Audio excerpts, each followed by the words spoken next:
तो retro Chavez के यादों के रूहानी किस्से में आप सबका दिल से स्वागत है। आज एक और बहुत ही शानदार गीतों का अनसुना किस्सा जिसका संगीत दिया सचिन देव बर्मन ने। इन गीतों को अपनी मधुर आवाज़ों से सजाया मोहम्मद रफ़ी साहब और लता मंगेशकर जी ने। सचिन देव बर्मन जी की ये आदत थी कि वो गाना अक्सर दोपहर के बाद ही रिकॉर्ड किया करते थे। आफ्टरनून के टाइम में वो रिकॉर्डिंग रखा करते थे। किस्सा है साल 1971 और 72 के आसपास का।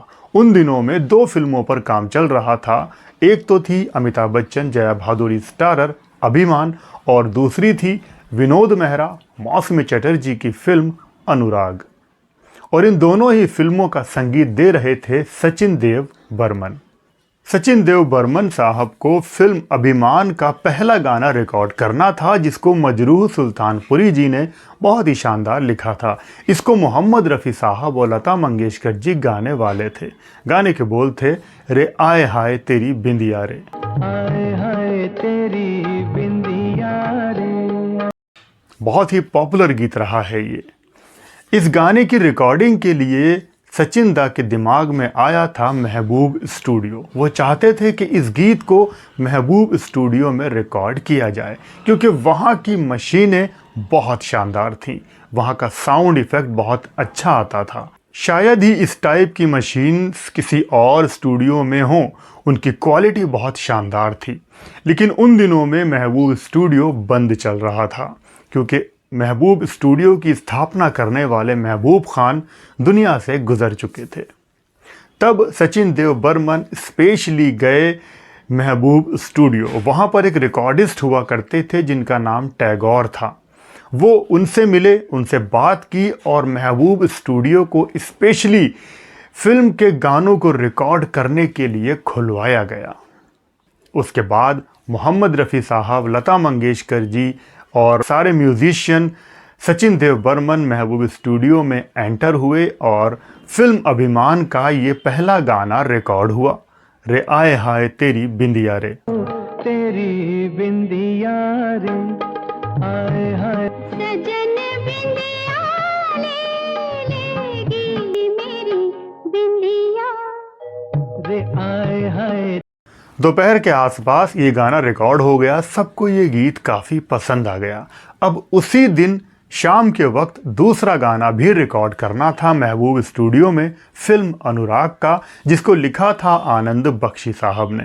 गाने के बोल थे तेरे नैनों के मैं दीप जलाऊंगा। इसको भी मोहम्मद रफ़ी साहब और लता मंगेशकर जी गाने वाले थे। तेरे नैनों के मैं दीप जलाऊंगा, अपनी आंखों से दुनिया दिखलाऊंगा। तो थोड़ी ही देर के बाद इस गाने को भी बहुत अच्छी तरह से रिकॉर्ड कर लिया गया।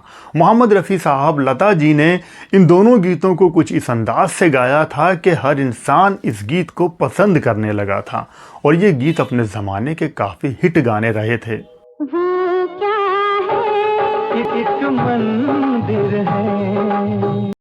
दोनों गीत रिकॉर्ड हो जाने के बाद जब पेमेंट की बात आई तब प्रोड्यूसर के पास कुछ पेमेंट पैसों का कुछ मसला हो गया।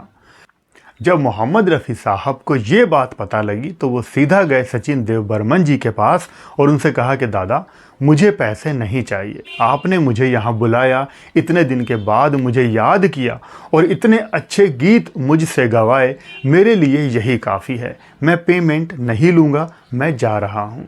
लेकिन सचिन दा ने कहा कि नहीं नहीं रफ़ी मियाँ, ऐसा नहीं हो सकता, आपको पैसे लेने ही होंगे। तब उन्होंने अनुराग के डायरेक्टर शक्ति सामंता से बात की और पैसों का इंतज़ाम किया गया। लेकिन मोहम्मद रफ़ी साहब का यही कहना था कि उनको पैसे नहीं चाहिए, वो ये गीत गाकर बहुत खुश हैं। लेकिन तभी सचिन देव बर्मन ने कहा कि नहीं रफ़ी जी, ये मेरी इज्जत का सवाल है, आपको पैसे तो लेने ही होंगे।